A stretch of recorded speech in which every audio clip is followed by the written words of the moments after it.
Ayan, ito na yung lulutuin natin para bukas sa feeding. Ayan, 15 siya, 15 kilos.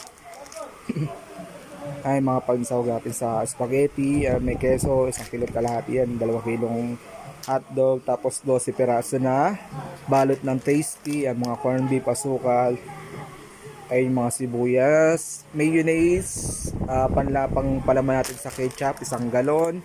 Then, bumili daw 2 kilo na ketchup, tapos mga mantika. Tapos, ito, yung mga paper box natin. Paper box natin, medyo mahal din yan eh. Okay pa. Bali, 250 peraso yan kasi nga, ang nabili ko dati, 250 peraso. Kasi, akala ko, matutuloy yung ibang sponsor. Kaya, nagipit na ko, kinapos ako.